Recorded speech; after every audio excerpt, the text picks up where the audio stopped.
السلام علیکم every one, کیسے ہیں آپ سب لوگ؟ آئی ہوپ آپ سب لوگ بالکل ٹھیک ہوں گے۔ تو آج میں ناول اسری یسریٰ بائی حسنہ حسین کی قسط نمبر 11 کا پارٹ 3 پڑھنے والی ہوں، تو چلیے شروع کرتے ہیں۔ معمول کی طرح وہ فارغ وجدان کے ساتھ جم میں موجود تھی۔ روزمرہ کے تمام ورک آؤٹ کرنے کے بعد تھکی ہاری سی ٹریڈ مل پر کھڑی تھی اور اجرت پہ قدم اٹھاتی بار بار ٹائم دیکھ رہی تھی۔ مڑ کر پیچھے دیکھا تو فارغ موبائل فون کان سے لگائے بات کرتا ہوا نظر آیا۔ پشت اس کی طرف تھی، نچلا لب دانتوں تلے دبائے وہ بٹن آف کر کے اتر گئی۔ خیال تھا اسے پتہ نہیں چلے گا، مگر اسی وقت کال سے فارغ ہوتے ہی وہ اچانک بڑھا، پھر واچ بینڈ پر ٹائم دیکھتا اس کے پاس آ گیا۔ 3 منٹ باقی تھے۔ نہیں تو دوبارہ کرو اور پورے 15 منٹ تک۔ لہجے میں ذرا سی سختی تھی۔ کیا؟ وہ ایک دم سے چیخی۔ یہ پہلے دن سے طے تھا کہ تم جب بھی کوئی ورک آؤٹ بیچ میں چھوڑو گی تو تمہیں سزا ملے گی۔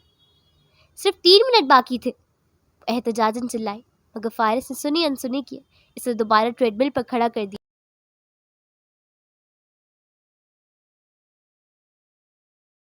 15 منٹ تو جیسے اس کے لیے 15 گھنٹے ہو گئے۔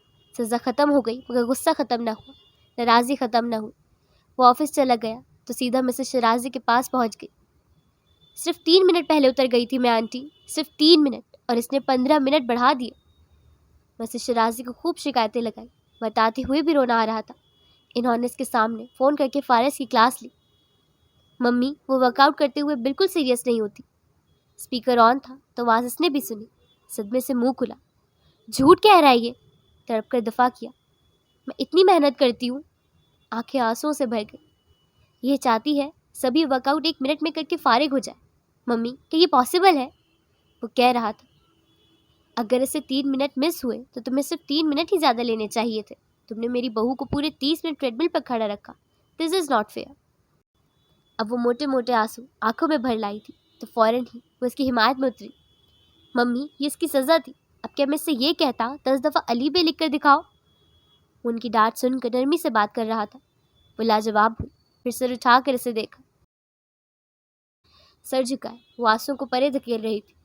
انہیں اس پر ترس آیا۔ تم درگزر کر دیتے بیٹا۔ روز کرتا ہوں ممی، آپ اس سے پوچھیں، کل اس نے 10 بار بائسیپس ورک آؤٹ کرنا تھا اور اس نے صرف 6 بار کیا۔ 2 منٹ کی بریک ہوتی ہے اور یہ پورے 5 منٹ لیتی ہے۔ روز مجھے سے گھر کے کسی کونے سے ڈھونڈ ڈھانڈ کر جم لے جانا پڑتا ہے۔ 15 منٹ تو ایسے ہی ضائع ہو جاتے، حالانکہ یہ اچھی طرح سے جانتی ہے میرا ایک ایک لمحہ قیمتی ہے۔ اتنی ساری شکایت۔ جنت کو صدمہ ہوا، دکھ ہوا، سر جھکتا گیا۔ مسز شرازی اسپیکر آن کر کے پچھتائی۔ خیر جو بھی ہے، انہوں نے لہجہ سخت کیا، تمہیں میری بہو کے ساتھ ایسا نہیں کرنا چاہیے تھا۔ دوسری طرف وہ خاموش ہوا۔ فارغ ٹھیک ہے، میری بات کروائیں اس سے، آئندہ الف بے لکھوا لیا کروں گا، پھر نہ کہیں 100 دفعہ کیوں لکھوا رہا ہوں۔ آنٹی اس کو دیکھیں، چھڑ کر سر اٹھایا۔ مسز شرازی کے لیے مسکراہٹ دبانا مشکل ہو گیا۔ فارغ مصنوعی خفگی سے اس کا نام لیا۔ اس سے کہیں مجھ سے بات نہ کرے اب کبھی۔ وہ رونی صورت لیے اٹھ کر باہر نکل گئی۔ مسز شرازی سے دیکھ کر رہ گئی۔ اپنے کمرے میں جا کر اس نے آنکھیں رگڑ کر صاف کی، پھر کپڑے بدل کر باہر آئی اور مسز شرازی سے اجازت لے کر اکثر کے ہمراہ پارک چلی گئی۔ فارغ سے ناراض تھی تو نہ اس سے بات کر رہی تھی نہ اس کی کال ریسیو کر رہی تھی۔ کچھ وقت کھلی فضا میں بتانے کے بعد گھر کی طرف روانہ ہوئی تو سڑک کے عین کنارے سے گاڑی آ رکی۔ تمہارا تو ایک ایک لمحہ قیمتی ہے نا، تم یہاں کیا کر رہے ہو؟ سلگ کر پوچھا۔ اکثر پیچھے تھی، جنگلہ عبور کر کے باہر آئی تو فارغ کو دیکھ کر حیران ہوئی۔ اس کے صاحب اس وقت یہاں؟ بیٹھو۔ فارغ نے اس کے لیے پیسنجر سیٹ کا دروازہ کھولا۔ اکثر ساتھ تھی تو وہ ضبط کر کے بہت خاموشی سے بیٹھ گئی۔ مون پوری طرح سے آف تھا۔ اپنا خیال رکھیے گا آپی، دروازہ بند کر کے اکثر نے کہا۔ ہاتھ بھی ہلا، گڈ لک اور تھمس اپ بھی دکھائے۔ کیوں تمہاری مالکن کیٹو کی سیر کرنے جا رہی ہیں؟ کھڑکی کا شیشہ نیچے کر کے فارغ سے جھاڑا۔ اکثر بے طرح سے گڑبڑائی۔ نہیں وہ تو میں، یہاں سے سیدھا گھر جاؤ، تحکم سے کہا۔ وہ ماؤدب سے شری بچوں کی طرح ناک کی سیدھ میں روبوٹ کی طرح چلتی گئی، بھولے سے بھی مڑ کر نہ دیکھا۔ فارغ نے گاڑی ریورس کی۔ جنت کھڑکی کی طرف رک کے چپ بیٹھی رہی، وہ بھی خاموش رہا۔ ابھی تک ناراض ہو؟ مین روڈ پر گاڑی ڈالتے ہوئے اس نے نرمی سے پوچھا۔ بات مت کرو مجھ سے۔ مگر کیوں؟ وہ دھیرے سے مسکرایا۔ تم نے آنٹی کو میری اتنی شکایتیں لگائیں، اصل غم یہ تھا تم بھی تو لگاتی ہو۔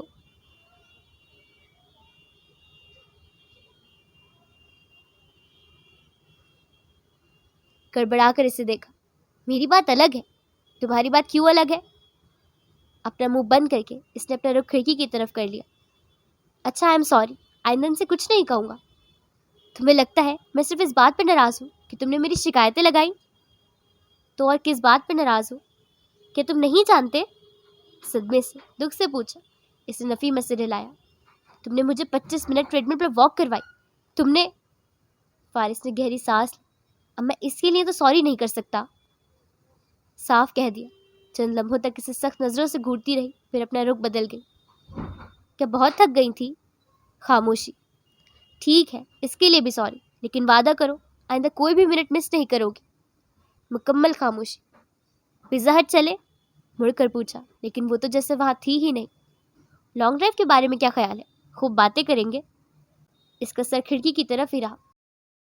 وہ اسے رچ کر نظر انداز کر رہی تھی. آئس کریم کھاؤ گی؟ خاموشی. وہ مین روڈ پر گاڑی ڈالے ہوئے تھا. گہری سانس کھینچ کر موڑ کاٹنے لگا تو آواز آئی، کھلا دو. ویسے ہی ٹوٹی ہوئی سی آواز، اکھڑا ہوا سا انداز. وہ مسکراہٹ ضبط کر گیا. جو آپ کا حکم، لیکن گاڑی میں ہی کھائیں گے، اس نے کہہ دیا.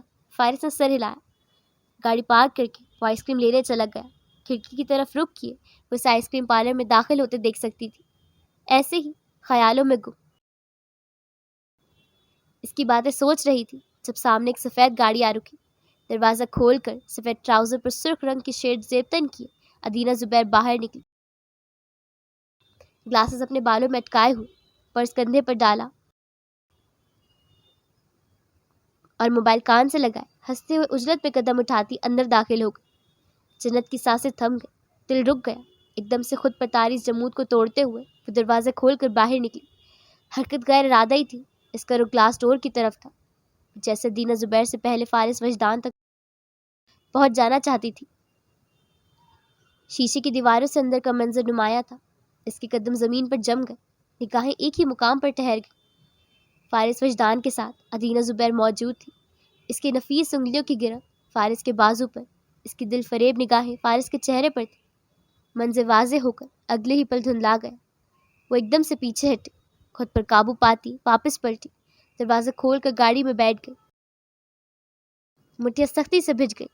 ماہین اور برہان صحن کے پردے پر کئی منظر لہرائے، کئی باتیں یاد آئیں، کئی خدشے، کئی وسوسے، کئی خوف سے لپٹے وہمیں اس کے اندر سما گئے. وہ اندر تک ہل گئی تھی. میری زندگی میں کوئی عورت نہیں ہے. اس نے گہری سانس لے کر خود کو سنبھالنے کی کوشش کی. 3 سے 5 منٹ کا دورانیہ جو کہ بڑھتا گیا. 7 منٹ، 9 منٹ، 15 منٹ. ادینہ زبیر کی گاڑی سامنے ہی کھڑی رہی. فارس وجدان باہر نہ آیا. اس کا دم گھٹنے لگا، اسے وحشت ہونے لگی. یہ کہ ایک شیشے پر دستک ہوئی. اس نے چونک کر سر اٹھایا. فارس نے شیشہ کھولنے کا اشارہ کیا تھا. اس نے کپکپاتی انگلیوں سے دروازہ کھول دیا. سوری، تھوڑا لیٹ ہو گیا، کہہ کر دونوں کپ اس کی طرف بڑھائے جو بغیر کسی تردید کے اس نے لے لیا. لمحے بھر کے لیے اس کا چہرہ دیکھ کر وہ چونکا تھا، پھر گھوم کر سیٹ پر آ بیٹھا. تمہیں کیا ہوا؟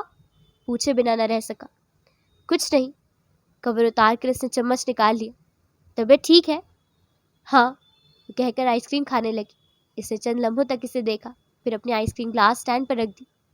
گاڑی سٹارٹ کرتے ہوئے وہ چھوٹے چھوٹے چمچ خود بھی لے رہا تھا. گاڑی میں پہلے صرف خاموشی تھی، مگر اب تو جیسے سناٹا اتر آیا تھا. گھر چلے؟ وہ کہہ رہی تھی. فارس نے چونک کر اس کی طرف دیکھا. آج کے دن کے لیے اس کے پاس بہت سے پلانز تھے، مگر میری طبیعت ٹھیک نہیں ہے، وہ اب کہہ رہی تھی. اس نے اس بات میں سر ہلاتے ہوئے گاڑی کا رخ گھر کی طرف موڑ دیا تھا.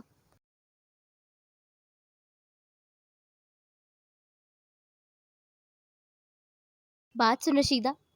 شام میں فرصت ملتے ہی روبی اس کے گھر پہنچ گئی تھی. 2 بار خط لکھ کر اس کے ذریعے بھجوا چکی تھی، اور ان 2 ماہ میں تاحال کوئی جواب نہیں آیا تھا. فون نمبر کمپنی کا تھا، سو ڈائریکٹ بچے کے چچا سے بات نہیں ہو سکتی تھی. اب اس نے تیسری بار خط لکھا تھا. کافی ساری صورتیں دعائیں پڑھ کر پھونکی کہ یہ خط کسی طرح بچے کے چچا کو مل جائے، مگر رشیدہ نے اب کے صاف منع کر دیا. نہ بھائی نہ. اس نے ہاتھ اٹھایا. اپنے گھر والے سے کٹ نہیں کھانی مجھے. 2 بار تیرا خط دے آئے ہیں، اب کہوں گی تو چٹیا سے پکڑ لے گا. بس یہ آخری بار، دیکھ تیرے آگے ہاتھ جوڑتی ہوں. رشیدہ نے زچ ہو کر اسے دیکھا. تو کیا یہ پرائے پھڈے میں ٹانگ اڑائے جا رہی ہے؟ عقل مانتی ہے کہ اس کے چچا کو بالکل ہی اس کی خبر نہ ہوگی؟ روبی لاجواب ہو گئی. ہو سکتا ہے اسے تیرے خط مل رہے ہوں اور وہ پھر بھی نہ آنا چاہتا ہو. میں مان ہی نہیں سکتی میرا خط پڑھ کر کسی کو احساس نہیں ہوگا؟ وہ روحاسی ہوئی۔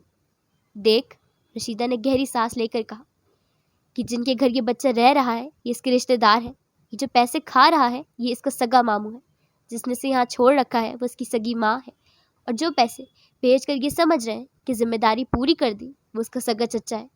اب تو بتا مجھے، کس کس سے لڑے گی، کس کس میں احساس جگائے گی؟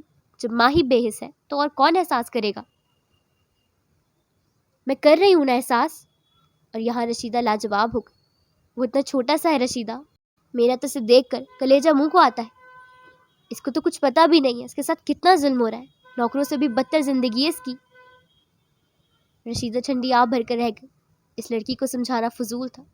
خط دے کر وہ گھر آ گئی۔ ذہن مختلف خیالات کی اب میں جگہ بنا ہوا تھا۔ 3 خط، 3 کوشش۔ اب کہ اس نے سوچ لیا تھا جواب نہ ملا تو وہ بچے کو اٹھائے خود اسلام آباد اس کے چچا کے پاس چلی جائے گی۔ مگر یہ منصوبہ زیادہ خطرناک تھا، ناکامی کے چانسز زیادہ تھے۔ بچے کے ساتھ اس گھر سے غائب ہونے پر زیادہ مشکلات پیش آ سکتی تھی۔ اغوا اور چوری کا الزام لگایا جا سکتا تھا، اس کی ماں کے لیے مسئلہ ہو سکتا تھا، اور پھر اس بات کو بھی کوئی ضمانت نہ تھی کہ چچا بچے کو قبول کر لے گا۔ عین ممکن ہے وہ اسے واپس یہیں بھجوا دے۔ کیا خبر رشیدہ سچ ہی کہتی ہو، چچا نے جان بوجھ کر اس معصوم بچے کو یہاں چھوڑ رکھا ہو۔ جوش سے سوچتے سوچتے وہ ہوش میں آ گئی۔ اللہ سونا، کوئی تو حل ہو، بس کسی طرح یہ خط مل جائے، اس گھر کے مالک کو مل جائے، مالکن کو مل جائے، کسی کو تو مل جائے، کوئی تو اس کے لیے آ جائے۔ اس نے صدق دل سے دعا کی تھی اور اس کی یہ دعا قبول کر لی گئی تھی۔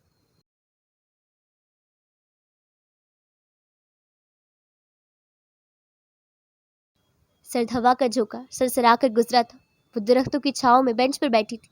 سامنے ہی ٹریک پر اسے ہر عمر کے لوگ نظر آ رہے تھے۔ اکثر بھی یہیں کہیں ٹہل رہی تھی۔ گہری سانس لے کر اس نے سر اٹھایا۔ موبائل پر نوٹیفیکیشن موصول ہوا تو اس نے کھول کر دیکھا۔ اپنی آفس چیئر پر براجمان ہو کر فارس نے اپنی تصویر بھیجی تھی۔ چہرہ متبسم تھا، جنت کے لبوں پر بھی مسکراہٹ آ گئی۔ اب طبیعت کیسی ہے تمہاری؟ وہ پوچھ رہا تھا۔ کچھ بہتر ہوں، اکثر کے ساتھ پارک میں ہوں، اس نے جواب لکھا۔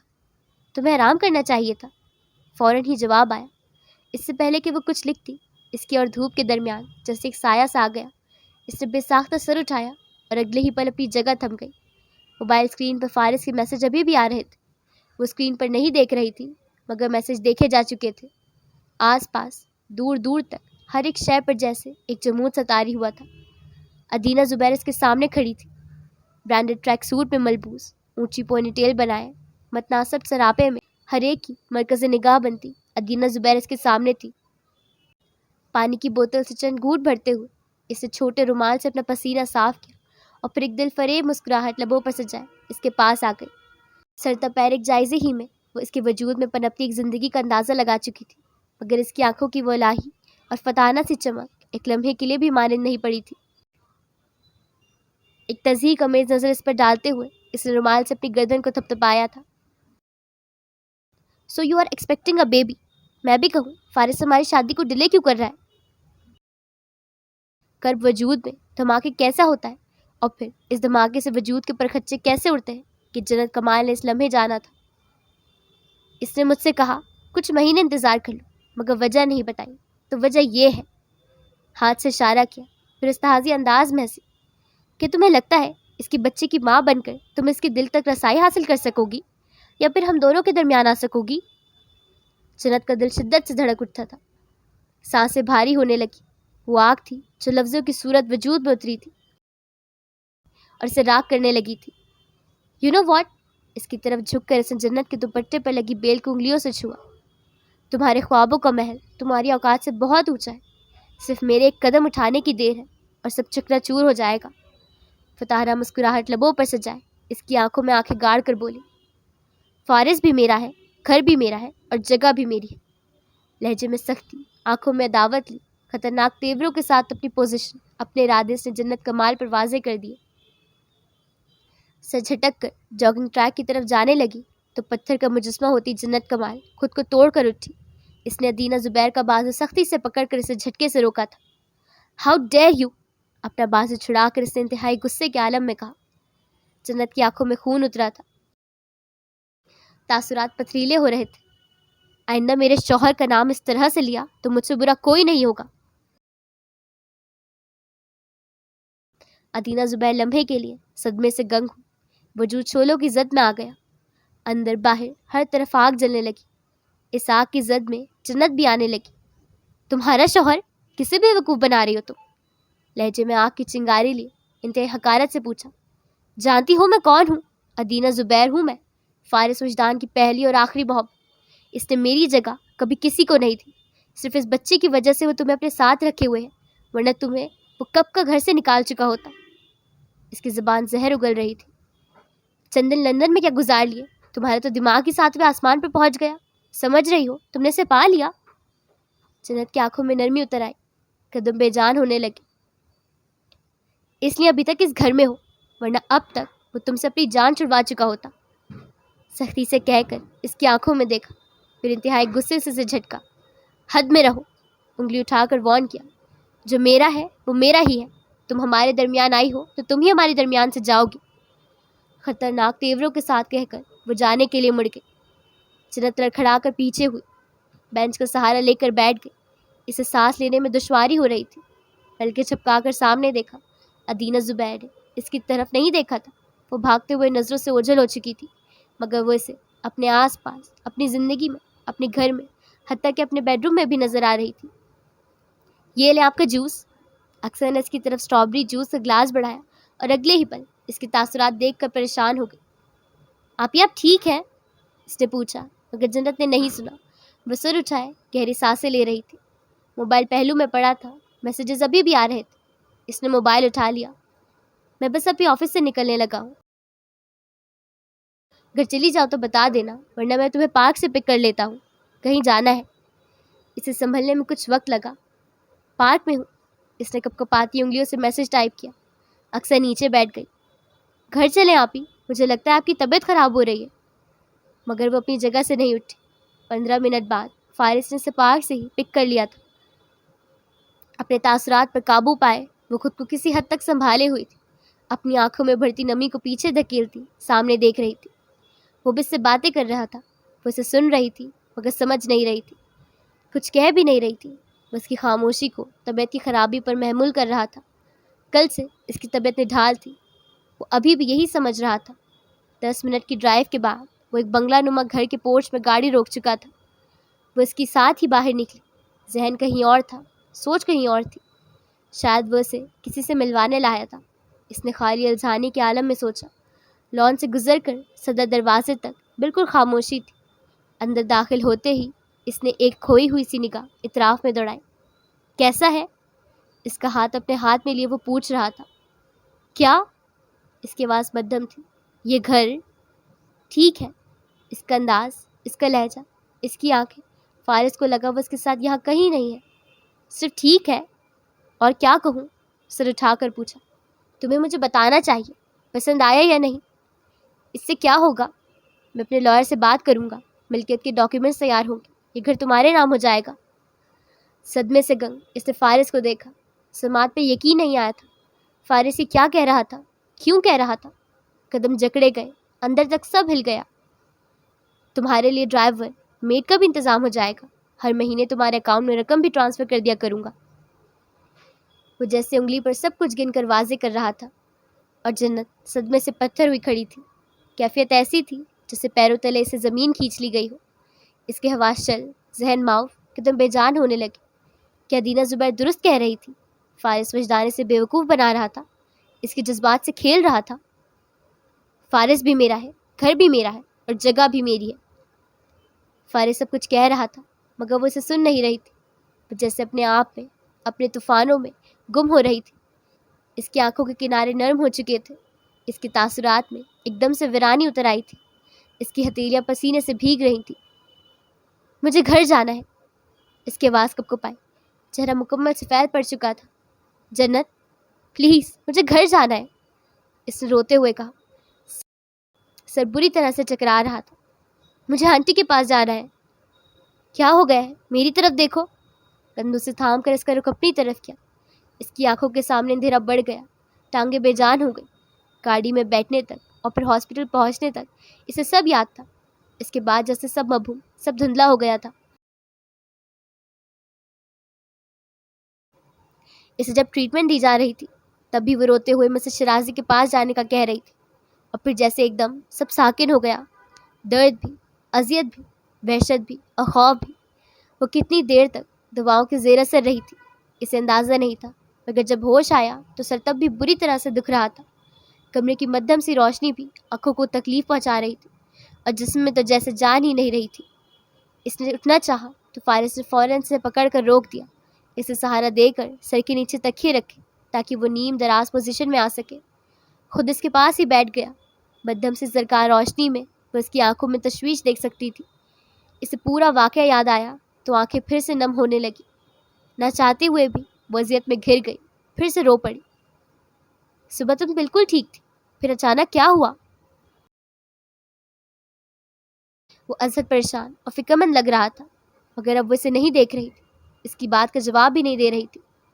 اعصاب منتشر تھے، چہرہ آنسوؤں سے تر، اذیت انگ انگ سے عیا ہو رہی تھی۔ کیا ہوا ہے؟ کس بات کا اتنا سٹریس لے رہی ہو؟ نرمی سے گال پر ہاتھ رکھا جس نے سر اٹھایا، چہرہ سفید، آنسوؤں سے لبریز آنکھیں سرخ ہو رہی تھیں۔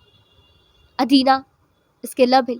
اس نے کہا، تم اس کے ساتھ اپنی شادی کو اس لیے ڈیلے کر رہے ہو کیونکہ میں ایکسپیکٹ کر رہی ہوں، جبکہ تم مجھے کہہ رہے تھے تمہاری زندگی میں کوئی عورت نہیں۔ تم نے جھوٹ کہا۔ تم… اس کی آواز کپکپا رہی تھی، آنسو بہتے جا رہے تھے۔ فارس وجدان لمحے بھر کے لیے جیسے سکتے میں آ گیا تھا۔ میں نے تمہیں اجازت دی تھی کیا نہیں دی تھی؟ روتے ہوئے پوچھا۔ میں نے کہا تھا جب تم چاہو، جسے چاہو اپنی زندگی میں شامل کر لو، میں کبھی رکاوٹ نہیں بنوں گی۔ کیا نہیں کہا تھا؟ پھر تم نے مجھ سے یہ کیوں کہا؟ تمہاری زندگی میں میرے علاوہ کوئی اور نہیں ہے؟ وہ شدت سے روتے ہوئے کہہ رہی تھی۔